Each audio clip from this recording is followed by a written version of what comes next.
اسی طرح سے اعتکاف کی اقسام کتنی ہیں اور اعتکاف کی شرائط کیا ہیں، یہ بہت اہم بات ہے مسئلے کے اعتبار سے۔ اعتکاف کی 3 اقسام ہیں۔ نمبر 1، نفل اعتکاف، کسی وقت بھی کیا جا سکتا ہے نفل اعتکاف۔ مسجد میں آئیں، نویت الاعتکاف ما دمت فی ھذا المسجد، کہ بھئی میں مسجد میں جس وقت تک ہوں اے اللہ تعالیٰ میں اعتکاف کی نیت کرتا ہوں۔ ایک لمحہ بھی کر سکتا ہے اور گھنٹے، منٹ اور دنوں کا بھی کوئی حساب نہیں ہے، جس وقت تک چاہے، اس کے لیے کوئی روزہ وغیرہ کچھ شرط نہیں ہے۔ دوسرا، سنت مؤکدہ اعتکاف، کہ جو رمضان کے آخری عشرے میں کیا جاتا ہے، جو ابھی ہمارا موضوع بحث ہے۔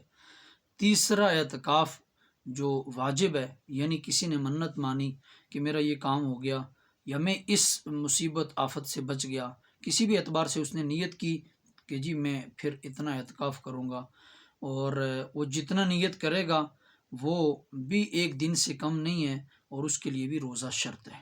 یہ تو اقسام کے اعتبار سے بات تھی۔ اب بات یہ ہے کہ جو ہمارا ابھی موضوع بحث ہے وہ سنت اعتکاف، یعنی رمضان کے آخری عشرے میں جو کیے جانے والا اعتکاف ہے، اس پر ہم بات کر رہے ہیں، اور یہ کہ اس کی شرائط کیا ہیں۔ تو اس کی پہلی شرط یہ ہے کہ اس اعتکاف، مسنون اعتکاف کے لیے بھی آدمی کا مسلمان ہونا شرط ہے۔ غیر مسلم کا اعتکاف معتبر نہیں، اپنے بتوں کے پاس جو چاہے مرضی کرتا رہے، اس کا اعتکاف کا اسلام سے کوئی تعلق نہیں ہے۔ دوسرا یہ کہ عاقل بالغ ہونا، پاگل آدمی یا بچہ اگر اعتکاف کرے گا تو اس کا اعتکاف معتبر نہیں ہوگا۔ تیسری شرط نیت کا ہونا، بغیر نیت کے ایک آدمی اگر مسجد میں ڈیرے ڈال دیے، اس نے بستر اٹھا کر گھر سے، یا کوئی پریشانی تھی یا کوئی مسئلہ تھا، کر مسجد میں ڈیرے ڈال دیے بغیر نیت کے، تنگ آیا ہوا گھر سے بھاگا ہوا آدمی، تو اس کی نیت نہیں ہے تو پھر اس کا اعتکاف معتبر نہیں ہے۔ اسی طرح نمبر 4 شرط یہ کہ مرد کا ایسی مسجد میں ٹھہرنا، اعتکاف کرنا جہاں پر 5 وقت نماز باجماعت ہوتی ہو، تو یہ مردوں کے لیے یہ شرط ہے۔ عورتیں گھر میں اعتکاف کریں گی، وہاں کی بات الگ ہے۔ نمبر 5 شرط یہ کہ معتکف کا روزہ دار ہونا، روزہ اگر کوئی آدمی نہیں رکھے گا۔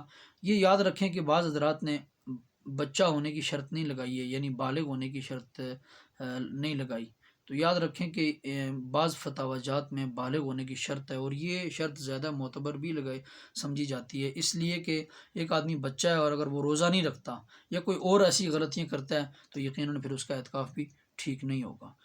6 شرط معتکف کا پاک ہونا، اگر مرد ہے تو جنابت کے سے پاک ہو آدمی، اور اگر عورت ہے تو حیض و نفاس کے خون اور ایام وغیرہ سے پاک ہو۔